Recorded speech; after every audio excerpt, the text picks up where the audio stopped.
Good morning. This is Nita and Miss Panda with the Timepiece Garden, and she's off on patrol. So she did chicken checks with me this morning. And then she was like, yeah, you're going to the garden, I'm out. What am I doing? Everything. Got the buckets here because I need to harvest. I got otras to harvest and strawberry spinach to harvest. I want to get those into the dryer before they go to seed. My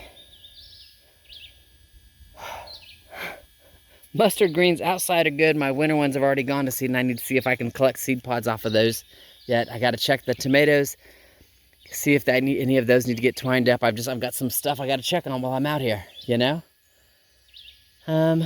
Yeah.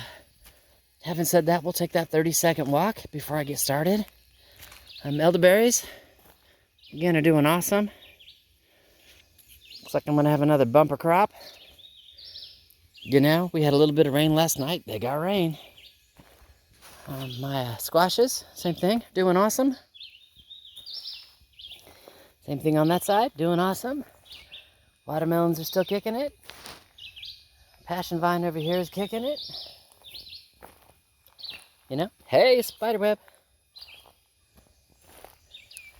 So as always, I gotta come over here and make sure that the mullein here is not crowding out the watermelon here. You know, give them some time. Life is awesome. Hazelnut trees are doing great.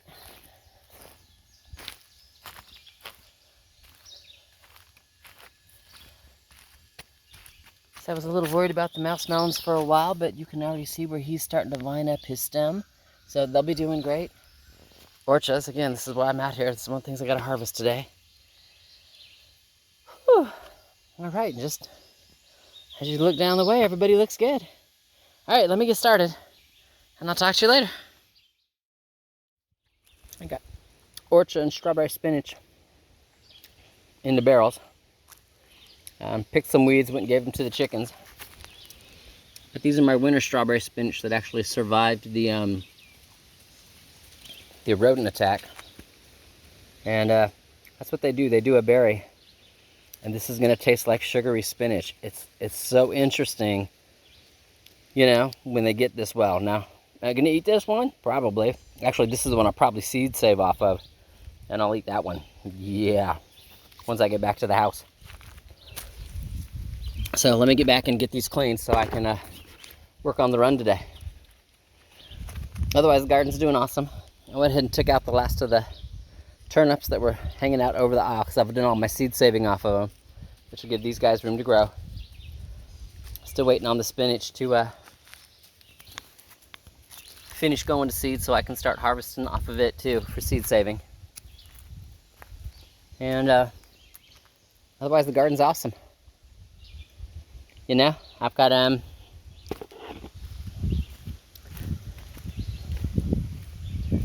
some broccoli heads I got to keep an eye on. Not quite big enough, but soon, probably in the next day or two, I'm gonna have some broccoli. Same thing with some of my carrots and my parsnips. They're getting large. You know, getting large. Be harvesting carrots soon, and that'll give these peppers room to grow. Same with my beets. Don't those beets just look awesome? Not quite big enough yet to harvest, but soon. You know? I mean, we're talking days. Especially since we've had all the rain.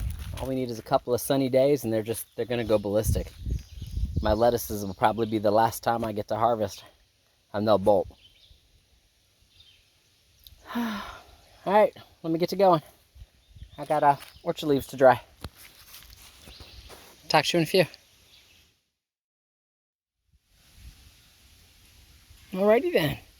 Harvesting done. Washing machine is repaired. Lunch has been had. Got a load of laundry done. I won't do more than one. I don't like to run the dryer during the heat of the day. So just got one load done, and that's fine. I'll do one load today and a load tomorrow, and you know, I'll be caught back up by the time the weekend is over. So what does that leave me with? 30% chance of rain. I got some fluffy clouds, not a lot. I still got blue sky. and a coop door to finish so I can get all the wire in and just be done with it. Or not coop, run, because the coop is done. Just get the run done. So, life is awesome. Let me go on and get busy. And Miss Panda and she's over there in the grass. She's doing the patrol thing. And the chickens. Oh, it just turned. There you go. There you peekaboo. We will talk to you later.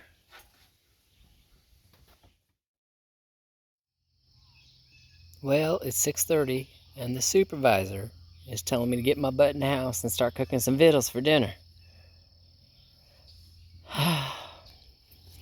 Deep sigh, I know. Alright, so we know that like where I have all the zip ties here, it's because I've got the fences together. Same thing with the zip ties on the poles. That's where I hung all the fences.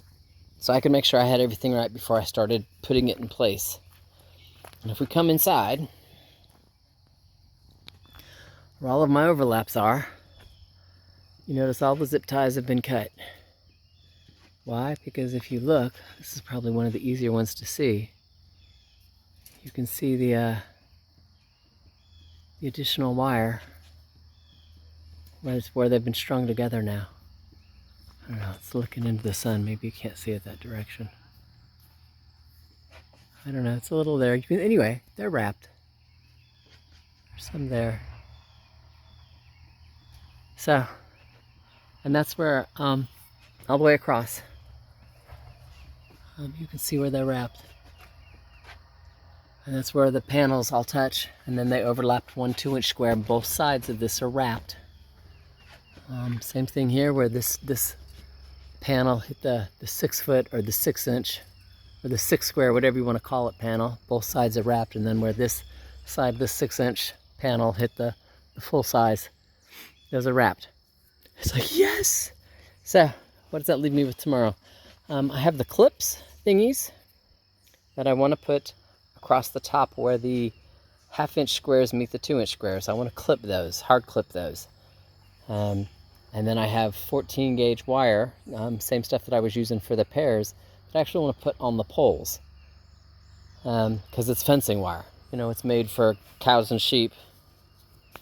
And the thought process is, I mean, I'm not silly enough to believe that if the bear came down and jumped on top of this, it would be okay. You know, it's not going to happen. But if the bobcat came out, does that make sense, and he was to jump on this or jump on the tarp because he thought it was solid, this piece is not going to separate. Makes sense. He's not going to be able to slide into the middle. A raccoon is not going to be able to slide in the middle.